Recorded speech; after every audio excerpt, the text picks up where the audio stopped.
Hello, City fans. In this video, you'll stay informed about the latest Manchester City news, but first, please like the video and subscribe to the channel so you don't miss any City updates. Let's get into it. Manchester City's summer transfer window was notably successful from a financial perspective. The club sold players like Sergio Gomez, Liam Delap, and João Cancelo. But the departure of Julián Álvarez to Atletico Madrid attracted the most attention.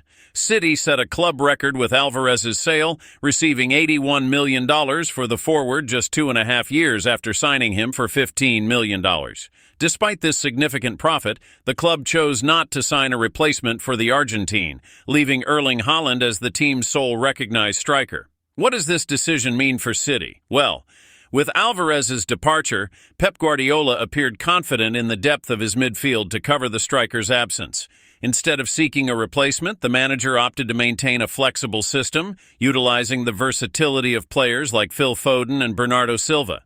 They could play the false nine role, as has been suggested throughout the season. However, the reality has proven more challenging, especially with injuries affecting the team's performance.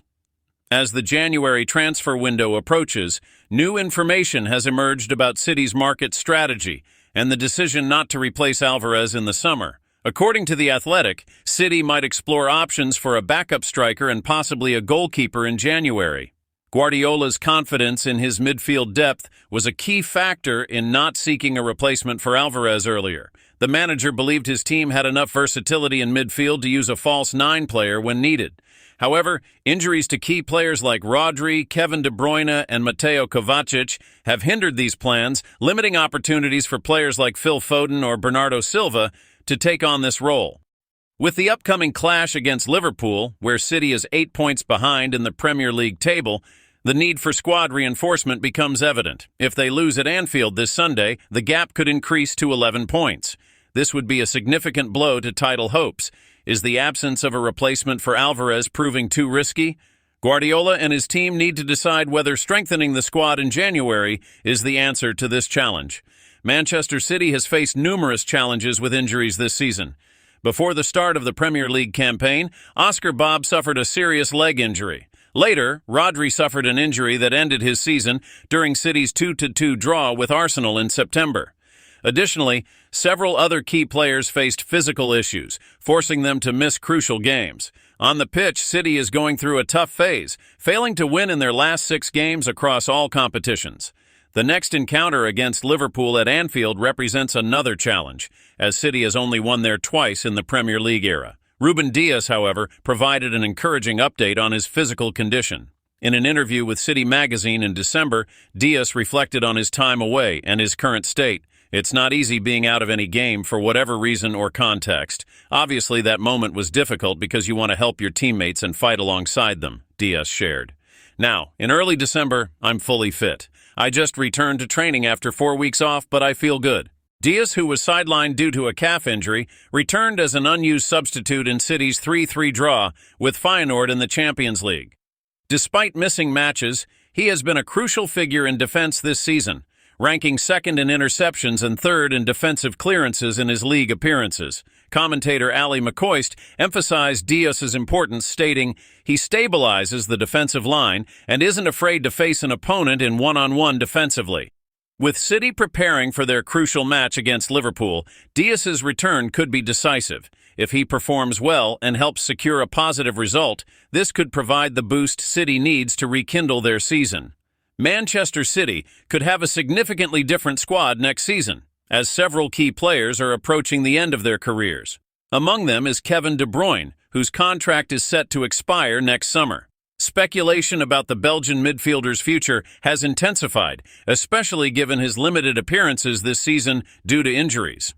De Bruyne returned to the starting lineup in City's recent 3-0 win against Nottingham Forest, showing his enduring quality. However, many believe this could be his last season at the club. Reports indicate that Inter Miami, led by David Beckham, is positioning itself to secure De Bruyne's signature as soon as his contract expires.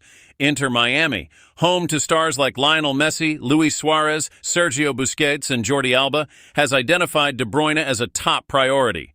Beckham, who has expressed admiration for De Bruyne's playing style, sees the City midfielder as a transformative signing for the club and Major League Soccer. While San Diego FC has also been linked with De Bruyne, Miami seems increasingly confident in closing the deal, especially if City does not secure an extension by the end of the year. Life in the United States would reportedly be attractive for De Bruyne, adding weight to the possibility of a move to MLS. De Bruyne's decision will likely depend on his performance and physical condition over the next few months. Despite recent setbacks with injuries, his influence remains undeniable.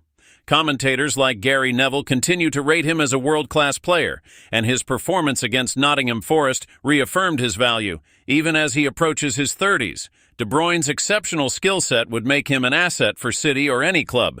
Pep Guardiola is reportedly pushing Manchester City's board to pursue Bruno Guimaraes from Newcastle United, with discussions about a possible swap deal in circulation. City recently ended a 7-game winless streak with a dominant 3-0 victory over Nottingham Forest, but midfield issues persist, especially with injuries reducing their options. The absence of Rodri has been particularly impactful, leaving Ilkay Gundogan, who was signed for free, to fill the defensive midfield role. Meanwhile, Phil Foden's season has yet to hit its stride, following his strong central performances last campaign. Guardiola reportedly considers midfield reinforcements essential for the opening of the January transfer window. According to the Daily Mail, Guimaraes is on City's radar as a solution to midfield challenges, with the club revisiting its interest shown during the summer transfer window. Guardiola is considered a big admirer of the Brazilian, and City could test Newcastle's resistance with a transfer bid in January or next summer. Previous discussions mentioned a potential swap involving Matheus Nunes. Nunes was signed by City from Wolves for $53 million but initially struggled to make an impact. However, his recent performances, which include 8 goal contributions in 16 matches across all competitions, may cause City to hesitate in letting go of the Portuguese midfielder despite initial willingness to include him in a potential deal. With the recent win against Nottingham Forest, Manchester City finally broke a 7-game winless streak, marking a crucial moment for the team. However, many questions still remain, especially in midfield and defense. Despite the return of players like Rúben Dias and John Stones to the starting lineup, the team still faces challenges with defensive consistency. For example, goalkeeper Ederson has received criticism for some occasional errors, leading many to question whether City should look for a long-term replacement. One name that frequently comes up in transfer rumors is Yassine Bounou, known as Bono, the Sevilla goalkeeper. Spanish media have reported that Manchester City is closely watching Bono's situation, who has been a consistent figure in La Liga and the Champions League. With a contract until 2025, Bono could be a viable option to replace Ederson in the near future. Guardiola, recognizing the need for defensive change, recently commented, "We need more consistency in our defense. Bono could be a long-term solution, but we are also evaluating other options." Meanwhile, City continues its trophy quest both in the Premier League and in European competitions. The team faces a busy December, taking on Liverpool, Arsenal, and RB Leipzig in the Champions League. These matches are crucial to maintaining momentum in competitions and securing a spot in the knockout stages. Pep Guardiola is optimistic about his players' performances, but he knows that each game will be a test for the team. "We cannot drop points against teams like Forest and expect success against Liverpool or Arsenal. Every game is an opportunity to prove ourselves," Guardiola said before the Nottingham Forest match. Another player on City's radar is young talent João Palhinha from Fulham. With an impressive start to the Premier League season, Palhinha has caught the attention of several clubs, including City. His ability to play as a defensive midfielder, along with excellent positioning and ball recovery, makes him an attractive target for City. English media speculate that City could make a substantial offer for Palhinha as early as January to bolster the midfield before the season's final stretch. Guardiola is aware of the need to add depth and quality to the squad, especially with frequent injuries to key players like Rodri and Bernardo Silva. Turning back to the topic of reinforcements, City is also monitoring the situation of José Giménez from Atletico Madrid. With Aymeric Laporte possibly leaving next summer, Giménez emerges as an interesting option to replace the Frenchman. The defense, which has shown vulnerability on several occasions this season, could benefit from Giménez's experience and leadership ability. The player is under contract with Atletico until 2025, but a significant offer could persuade them to negotiate.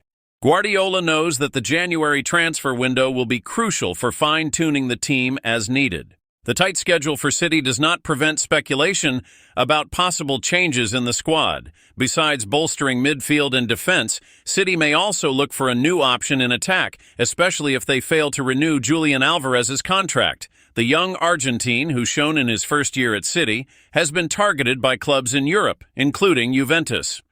Guardiola stated, "Álvarez is an important piece for us, but we need to evaluate his situation and any offers that might arise. He is a very talented player, but we also want to ensure he feels valued and gets enough playing time." The issue of the manager has also been a point of discussion. Guardiola, who has been at City since 2016, has already stated that he does not intend to renew his contract, which expires in 2025. With several key players set to leave, including De Bruyne, Aguero, and Laporte, City needs to plan for the future. Guardiola commented, "My role here is to help prepare the team for the future, whether I am here or not. We want to keep winning titles and keep the club at the forefront of European football." As the January transfer window approaches, City fans are eager to see how the club will react to changes in the market.